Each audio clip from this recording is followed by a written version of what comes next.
Hi, today Joshua and I are at the Courtauld Gallery in London. We're looking at some key works by very important late 19th century French painters. We're now looking at Paul Cézanne's The Card Players, painted between 1892 and 1896, and it's one of 5 paintings that depicts the same subject.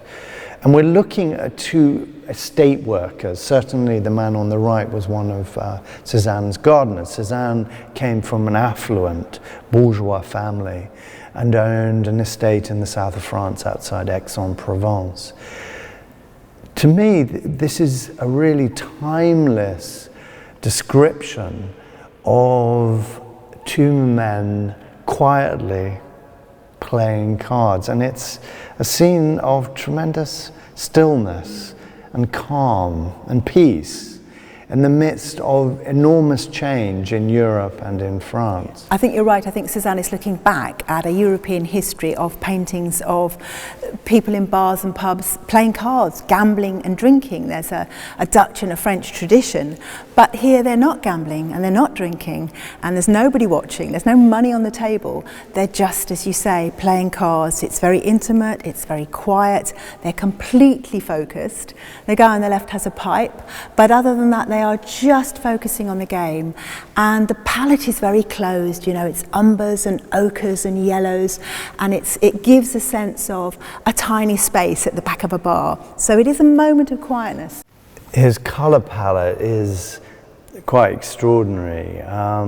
Your eye adjusts to it. It's almost like looking into the gloom of a dark room. And you can see the brushwork here, that very distinctive style of Cezanne, building up the surface with these brush strokes. It's an act of construction. But fundamentally, I think it's a scene of intimacy between these 2 men that is very reassuring. And I think Cezanne always takes, every painting is an opportunity to experiment formally, doesn't he? Even though, as you say, it's a kind of traditional subject.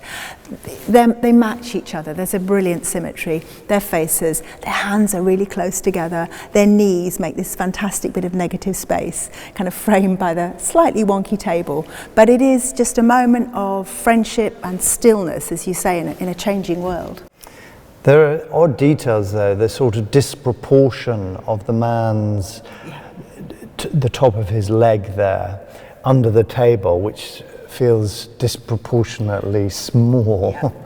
So Cezanne is introducing these distortions of objects and figures and space, so that we're beginning just to see the door opening to an abstraction, a loosening of the rules of academic tradition in painting. And it makes it exciting, doesn't it? Because, as you say, we're just on the edge of things being opened up and the rules being broken and not having to record the world as it is.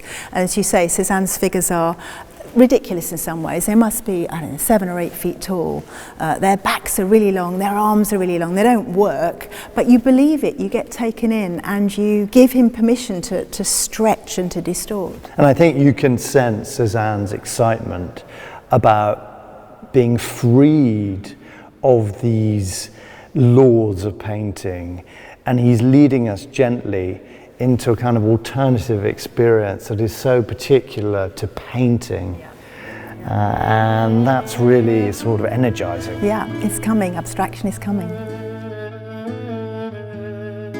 We're now looking at Claude Monet's Autumn Effect at Argenteuil, painted in 1873, a year before the first Impressionist exhibition held in Paris. And of course, Monet is one of the leading lights of the Impressionist group. And this painting really exemplifies this Impressionist ethos for painting en plein air, outdoors. And he's placed himself in a boat, which we can't see in the picture. He's on a tributary of the Seine, which we can see in the darker blue in the sort of middle distance. And what is he drawn to here? Well, he's celebrating these extraordinary colours on the bank of the river in autumn. And the title is the clue. It's an autumn effect. And he's trying to really encapsulate in paint the blaze of colour of autumn leaves. It's hard to think of these as radical paintings now, isn't it? But they were really radical paintings, as you say, made outside, made in a relatively short space of time, kind of capturing the light, capturing the colour of a season or even a day. He's in a boat here at the front, we're in the boat with him, we're looking up this vista, and we have chimney stack in the middle and church on the left, so we have religion and industry, this little town at the top, and it's just, it's a hazy day, you can feel the heat, you can feel the summer ebbing away. It's very evocative. He's turned the back of the brush and just scratched away, very sort of impulsively, some of the paint, which again sort of reminds us materially that this is a painting. It's been made by hand, it's slightly sort of mucky and sticky, that he's trying to work very quickly, responsively to these conditions, which are probably painted, it's probably painted about midday, the sun high in the sky. And you have the reflection of the trees too, and that's so important because you get a doubling of the autumn effect on the surface of the water. Yeah, exactly. And you just get that sort of glimpse of this suburb of Paris. And this is, of course, a very transitional time. In France, it's during the Industrial Revolution, and Paris is growing. And I think the need for leisure, the middle classes can afford to go on trains, go on boats, have days out. There are picnics, there are dances, there is travel. And I think that also speaks to those kind of leisure activities. This painting by Renoir is called The Theatre Box, and it's made in 1874, and it is an image of a woman and maybe her husband or her partner in this theatre box, and it's about seeing and being seen.